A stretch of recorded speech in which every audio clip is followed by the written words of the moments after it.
पिता, पुत्र और पवित्र आत्मा के नाम पर आमीन। आप सबों को जय यीशु। हमारे पूजन विधि में साधारण काल के 17वां रविवार में आज हम प्रवेश कर रहे हैं। आज हम प्रभु यीशु के उस महान उपदेश पर ध्यान देंगे जिसमें उन्होंने हमें प्रार्थना करना सिखाया। न केवल कैसे प्रार्थना करना है बल्कि क्यों प्रार्थना करना है और हमें किस विश्वास के साथ प्रार्थना करनी चाहिए।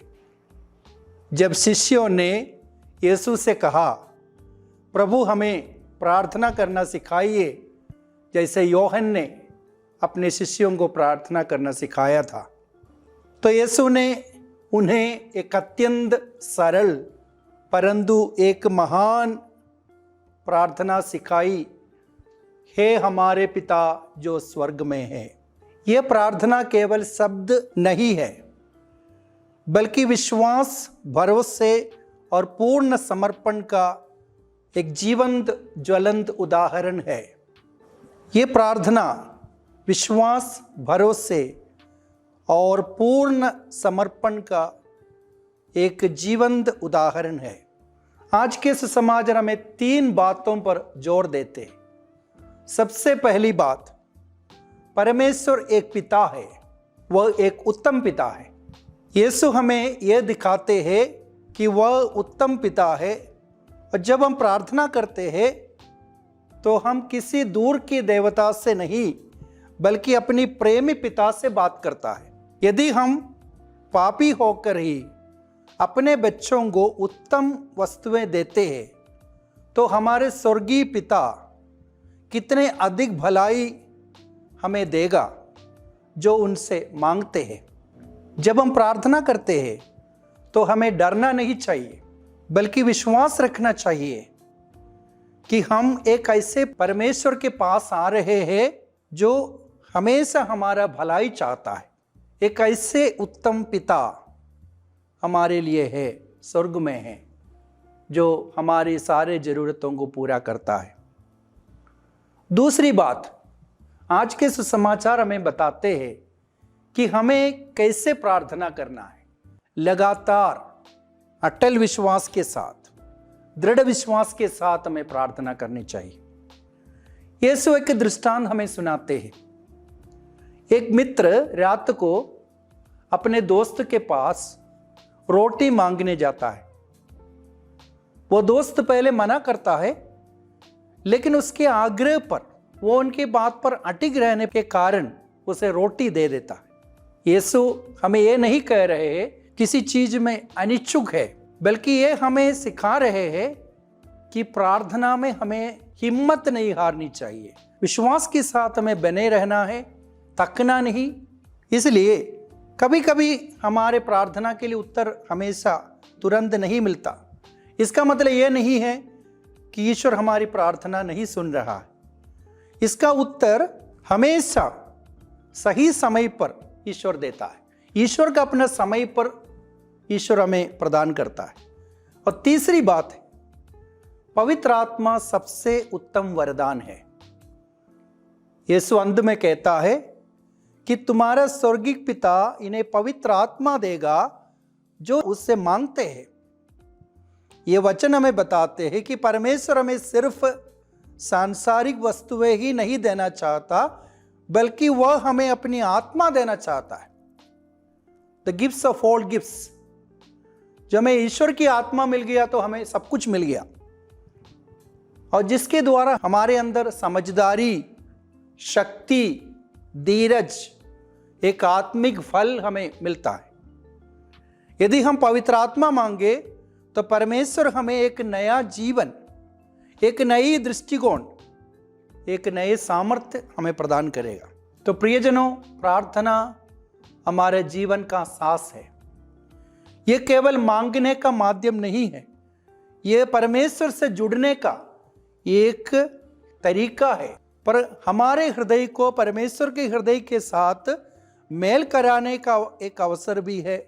इसलिए हम मांगे विश्वास से, ढूंढे पूरे मन से, खटखटाए धैर्य और आशा के साथ, क्योंकि हमारा परमेश्वर सुनता है, उत्तर देता है और हमें कभी नहीं छोड़ता।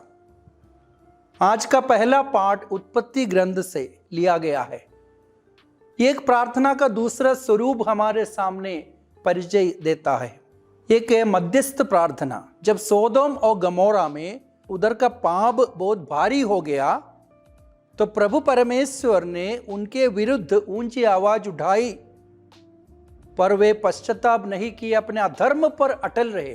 तो प्रभु परमेश्वर ने निर्णय लिया कि इन दोनों नगरों का सर्वनाश हो। उसी समय इब्राहिम ईश्वर के साथ, प्रभु के साथ सौदा करते हैं, तो पापियों के साथ तो धर्मियों का भी सर्वनाश करेगा, ये सही नहीं है। वो सौदा पटाते हैं ईश्वर से, बोलता है 50 धर्मी हो तो नष्ट नहीं करना, और एक कम 50, 45 हो, 40 हो, 30 हो, 20 हो, 10 हो। तो ईश्वर ने कहा इतना 10 धर्मी उस नगर में मिलेंगे तो उसका सर्वनाश नहीं करेगा। प्रियजनों, मेरे कहने का तात्पर्य है हमें दूसरों के लिए, दूसरों की जरूरतों के लिए मध्यस्थ प्रार्थना करना है। मध्यस्थ प्रार्थना इतना शक्तिशाली प्रार्थना है कि यह निस्वार्थ होकर दूसरों के हित में हम लोग प्रार्थना करते हैं। तो वचन बताते हैं कि इब्राहिम की इस सौदा के सामने ईश्वर वहां से चला गया। और संत पौलुस कलोसियों के लिखते हुए कहते हैं कि हम सब बपतिस्मा के द्वारा मसीह के साथ दफनाए गए हैं और पुनर्जीवित भी है। पापमय शरीर को उतार कर फेंक दिया गया है। मसीह ने हमारे पापों को हरने के लिए नियमों के बंद पत्र क्रूस पर ठोक कर उठा दिया है। इसलिए प्रभु आज हमसे कहते हैं, और माता कलीसिया आज के दिन दादा दादी और नाना नानी दिवस मना रहे हैं, यानी ग्रैंड पेरेंट्स डे। ये दिन हमारे जीवन में उन विशेष लोगों के लिए समर्पित है जिनके आशीर्वाद और अनुभव से हमारा जीवन संवरता है। बचपन की कहानियां, ठंडी सर्दियों में उनके हाथों से बनी रोटियां, उनके द्वारा सिखाए गए विश्वास के संस्कार, ये सब हमें जीवन भर मार्गदर्शन देते हैं। वे केवल हमारे परिवार के बड़े सदस्य ही नहीं, बल्कि वे हमारे संस्कारों और विश्वास के प्रथम शिक्षक है और अनुभवों की अमूल्य धरोहर है। इसलिए प्रियजनों, आज हम निर्णय लें, हम अपने ग्रैंड पेरेंट्स को दिल से धन्यवाद दें और उनसे वादा करें कि हम उनकी सेवा, सम्मान, प्रेम में कोई कसर नहीं छोड़ेंगे और कभी उनके जीवन में कमी नहीं आने देंगे।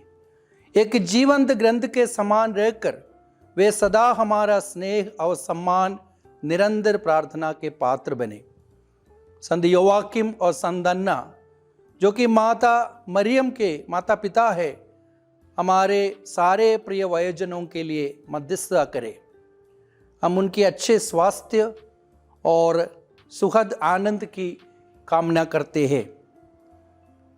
यीशु हमारे पूरे पवित्र ग्रंथ में बहुत सारी प्रार्थनाएं हम लोग देखे हैं, और वचन में लिखा है, when prayer becomes your habit, miracles become your lifestyle। जब प्रार्थना हमारे जीवनचर्या बन जाता है तो चमत्कार हमारे जीवन शैली बन जाता है। तो प्रियजनों, आज हम इन बातों को लेकर हम प्रभु से प्रार्थना करें। हमारे जीवन में हम प्रभु पर आशा भरोसा रखें, लगातार प्रार्थना करें, हिम्मत नहीं हारे। सबसे उत्तम वरदान पवित्र आत्मा को मांगे। दूसरों के जरूरत के लिए हम ईश्वर के सामने मध्यस्थता करें। बपतिस्मा में दी गई प्रतिज्ञाओं को सदा हम जीवंत रखें। आइए हम प्रभु से प्रार्थना करें। हे स्वर्गीय पिता, तू जो स्वर्ग में है, हम तुझसे मांगते हैं कि तू हमें पवित्र आत्मा से भर दे, हमें सिखा दे कि कैसे विश्वास और धैर्य से प्रार्थना करना है। हमें कभी निराश न होने दे, क्योंकि हम जानते हैं कि तू हमेशा हमारा भला चाहता है। हमारे जीवन में तेरा राज्य आए। आमीन। पिता, पुत्र और पवित्र आत्मा के नाम पर आमीन। सबों को जय यीशु।